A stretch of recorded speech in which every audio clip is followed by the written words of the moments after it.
Hi, everyone. Welcome to another episode of 5 Minute Conversations. I'm your host, Jason Schemmel with the Daily News Network. Today, I have with me Ross Stockdale, who has over a decade of experience under his belt. He has mastered the art of creating winning marketing strategies that not only increase profits, but also decrease headaches, because who doesn't want more money and fewer migraines, especially in business? Armed with his expertise and a passion for helping small businesses thrive, Ross is the secret weapon that turns marketing chaos into a symphony of success, allowing business owners to focus on what they do best, which is serving their customers and communities. With that, Ross, how are you doing today? I'm doing well. Can't complain. It's a beautiful day out here in Pennsylvania. Thanks for having me on. Always good to hear. Yeah, glad to have you. So tell me a bit, what got you into the whole marketing industry? When I graduated college with a philosophy degree, no one was knocking on my door to hire a philosopher. So I realized I had to learn a marketable skill. I grew up in a family and a community with lots of small business owners. And I pretty much created my first freelance consulting gig where I helped my family's small business rank on Google, built them a website, and then helped a few friends' small businesses with SEO and WordPress. And from then on, I was hooked. So it's been a crazy ride since then, but it's been fun. Cool. So then having the philosophy degree and then shifting over to marketing, did you take any classes or workshops to get up to speed on marketing, or was it just kind of like trial by fire? I'm going to learn this as I go. It was the early days of YouTube University, and there was a influencer out there by the name of Alex Becker, who I consumed all of his content on SEO, and I sort of taught myself. But then I quickly found that I was not ready to enter the market as a solopreneur and entrepreneur. So I took the advice of my family and was like, I'm going to get a W-2 full-time job as an employee. And it was pretty quick after I made that decision that I got my first marketing person job. And since then, I was very blessed to have, leadership that was supportive and gave me tons of freedom in the first 3 years of marketing to do trial and error, and really learned 95+% of what I learned from figuring it out. Right. And that's such a good way to do it too. So you definitely had a fortunate experience and situation where you could do a lot of the figuring out what works and what doesn't work. Cause I mean, that's really what happens in marketing too. It's not just we know exactly what's going to work. We can always assume and hope for the best, no matter how much research we put into it, but it's really just putting it out there and then responding to it. Right.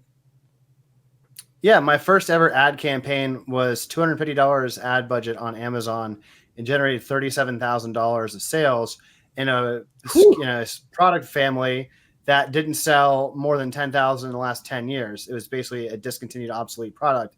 So my first ever figure it out was I didn't even know that was a good thing. And then they threw me a party and I was like, oh, I guess I have some job security.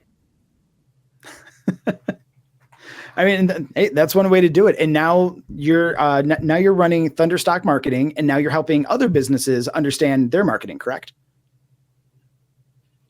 Yeah, the goal of Thunderstock Marketing is so that small to mid-sized business owners don't need to, either rely on who I was 10 years ago to run the marketing department, or they don't need to take their own time and probably wasted effort to try and fill that seat themselves.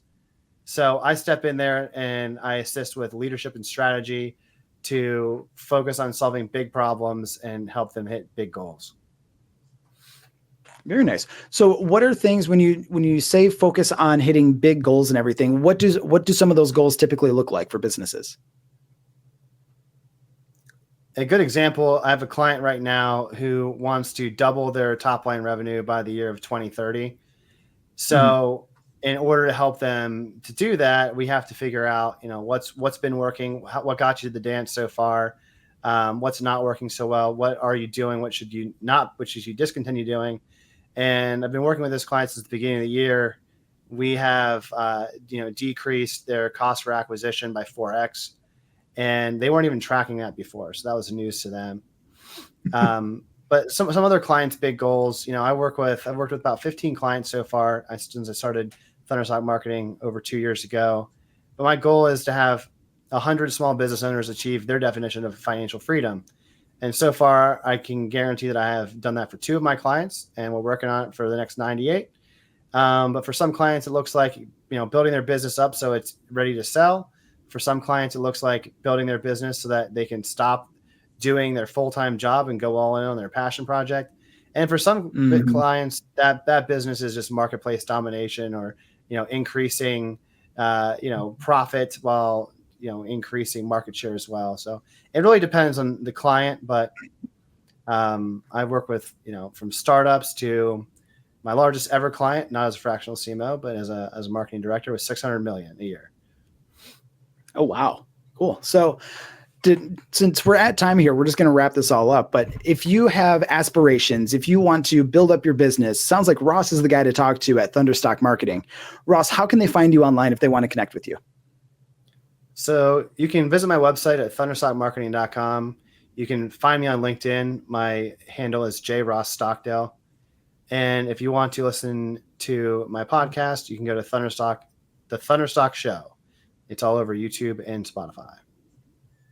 Fantastic. So make sure you look up Ross, consume all of his content, because I'm sure it's just as educational on the YouTube University that he got years ago, and connect with him if you want to start building out your business to sell, make higher profits, whatever it is that you need to achieve your goals. Ross, thank you again so much for being on the show.